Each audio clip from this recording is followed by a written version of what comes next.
বর্ষা, শীত, হেমন্ত, বসন্ত যাই বলো না কেন সবটাই কিন্তু আমাদেরকে হাসি মুখে ওয়েলকাম করে নিতে হবে। কেন বলছি বলো তো এটা? কারণ এই কিছুদিন আগেই তো আমরা রোদে গরমে ভীষণ অতিষ্ঠ হয়ে পড়েছিলাম। মনে হচ্ছিল কখন বৃষ্টি পড়বে, কখন বৃষ্টি পড়বে আর একটু আমাদের ভালো লাগবে। ঠিক এখন কিন্তু তেমনটাই আবার মনে হচ্ছে যে কখন একটু রোদ উঠবে, কখন একটু জামা কাপড়গুলো শুকোবে। রোদে গরমে যেমন অতিষ্ঠ হয়ে পড়েছিলাম, এখন কিন্তু বৃষ্টিতে আমরা ঠিক তেমনটাই অতিষ্ঠ হয়ে পড়বো। সবাই কিন্তু ঠিক এমনটাই, কারো কোনো কিছুতে সুখ নেই, শান্তি নেই। আসলে আমাদের মানুষের না কখনো চাওয়ার শেষ থাকে না, সেটাই হচ্ছে আসল কথা। কথা তো হতেই থাকবে। চলো আমার পরিচয়টা আগে দিয়ে নিই তোমাদেরকে। হ্যালো আমার মিষ্টি বন্ধুরা, গুড মর্নিং সবাইকে। আমি মল্লিকা, মালদা জেলার ছোট্ট একটি গ্রাম থেকে ডিজে মল্লিকা ব্লগে তোমাদেরকে অনেক অনেক স্বাগত জানাই। কেমন আছো তোমরা সবাই জানিও। নতুন একটি দিন, নতুন একটি সকাল এবং নতুন একটি ভিডিও নিয়ে চলে এসেছি তোমাদের সামনে। সকালবেলাতে ঘুম থেকে উঠে যেটা আমার এখন রুটিন হয়ে গেছে, সেটা প্রথমে আমার এই গাছগুলোকে দেখা। এগুলোকে না দেখলে যেন আমার দিনটা শুরু হতেই চায় না,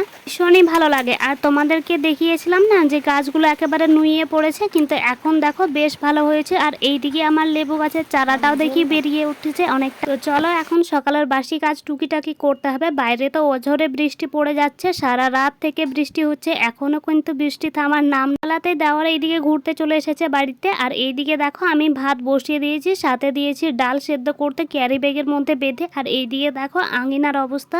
রোদ গরমটা শীতটা তাও একটু ভালো লাগলেও এই বর্ষাটা কিন্তু আমার মোটেও পছন্দ না। কারণ যেহেতু ঘরের অবস্থা ভীষণই খারাপ, অনেক জায়গা থেকে জল পড়ে, তাই বিভৎস খারাপ লাগে, কি আর বলার সেটা। চলো এইদিকে সবজি সাবজা নিয়ে বসে পড়েছি, এখন টুকটুক করে কাটতে থাকি। ডাল যেহেতু সেদ্ধ করতে বসিয়েছি, কিছু একটা ভাজা তো করতেই হবে।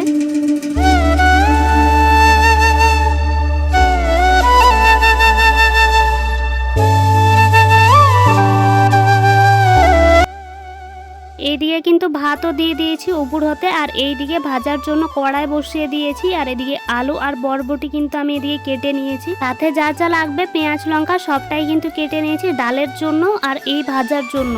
একদিন তোমাদের সাথে না হয় আমি শেয়ার করব যে খুব বৃষ্টি পড়লে, খুব বলা যায় না, বৃষ্টি পড়লে ঠিক ঘরের বা বাইরের দিকে রান্নাঘরের সব জায়গা দিয়ে ঠিক কোথা কোথা দিয়ে জল পড়ে আর কিভাবে নষ্ট হয়ে যায় বারান্দা ঘর বলো যে কোনো জায়গাতে। বলতে বলতেই কিন্তু এইদিকে দেখো আমার রান্নাটা আমি বসিয়ে দিয়েছি, মানে ভাজাটা আর কি করতে লেগে পড়ে গেছে। গ্যাসের আঁচটা একেবারে কম করে একেবারে ঢাকা চাপা দিয়ে ভালো করে ভেজে নিলাম। আর এইদিকে কিন্তু ডালটা ভালো করে একটু ঘেটে নিচ্ছি যাতে একটু গাঢ় হয়।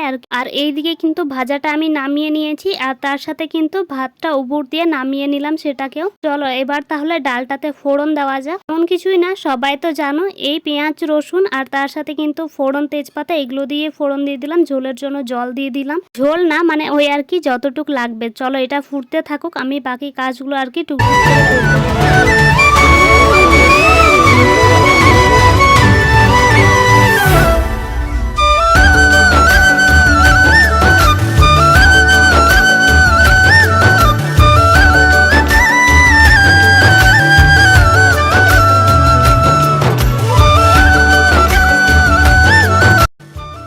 ওই ডালটা নামিয়ে নিলাম, নামিয়ে নিয়ে কিন্তু সমস্ত ঝাড়ঝাঁটা দিয়ে বের করে এটো বাসনগুলোকে বের করে নিয়ে লেপে মুছে বার করে একেবারে স্নানটা কমপ্লিট করে নিলাম। আর মাথাটা শুকনো লাগছে এই কারণে, কারণ আজকে মাথা ভেজায়নি, তো সেই কারণে আর কি। যেহেতু বাইরে বৃষ্টি পড়ছে মাথা ভেজালে না ঠিক শুকোবে না, তো সেই কারণে আর ভেজালাম না আজকে, না হয় কালকে দেখা যাবে।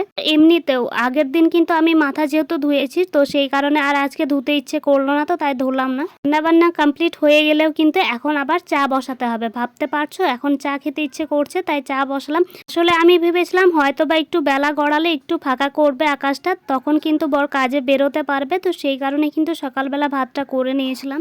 এইদিকে তো দেখি বৃষ্টি থামার নামই নিচ্ছে না, তাই ভাবলাম যে ভাতটা আমরা পরেই খাবো, আগে চাটা খেয়ে নিই। সকালবেলাতে দুপুরের দিকে দেখা যাবে, কারণ আজকে মনে হয় না যে আর বৃষ্টি থামবে। চাটা করে নিলাম, করে নিয়ে এদিকে বরমশাইকে দিলাম, তারপরে এইদিকে ছোট কাপে করে দিচ্ছি কিন্তু দেওয়ারকে, কারণ সে বাড়ি থেকে চা খেয়ে এসেছে, সে বললো আমাকে অল্প একটুখানি দাও। আর আমরা এইদিকে বড় বড় কাপ নিয়েছি ভেবো না যে একেবারে প্রত্যেক দিনই যে একেবারে অনেকগুলো করে নিই, সেটা কিন্তু কখনোই না, কখনো অল্প কখনো বেশি হয়ে যায়। তারপরে এইদিকে বিস্কুট বের করে নিলাম, বিস্কুট দিলাম বরের হাতে, তারপরে এইদিকে ক্যামেরাম্যানকেও দিলাম। আর চলো এখন আমার জন্য নিয়ে নিতে হবে আর বসে বসে খাই। তারপরে এইদিকে হঠাৎ করে দেখি বৃষ্টি থেমে গেছে, তাই ভাবলাম যে চলো ভাতটা দিয়ে দিই, এর আগে ভাতটা খেয়েই নিক। আছে একটু আগে যেহেতু চা খাওয়া হলো, তো সেই কারণে কিন্তু বর বললো যে আমাকে অল্প কটা ভাত দাও, আমি অল্প কটা খাবো এক বাটি, তাই বাটি মেপেই কিন্তু এক বাটি ভাত দিলাম।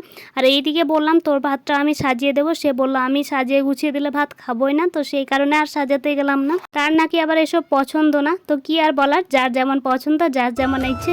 চলো এরা খেয়ে নি, খেয়ে নিয়ে এরা কাজে বেরোবে, কাজে বেরিয়ে তারপর আমিও খাবো। তাই আমার খেতে একটু দেরি হয়ে যাবে। আর এইদিকে আবার চলো তাহলে আজকের ভিডিওটা আমি এখানেই শেষ করছি। ভিডিওটি ভালো লাগলে একটি লাইক করে চ্যানেলটিকে সাবস্ক্রাইব করে দিও। ভালো থেকো, সুস্থ থেকো, দেখা হচ্ছে next video।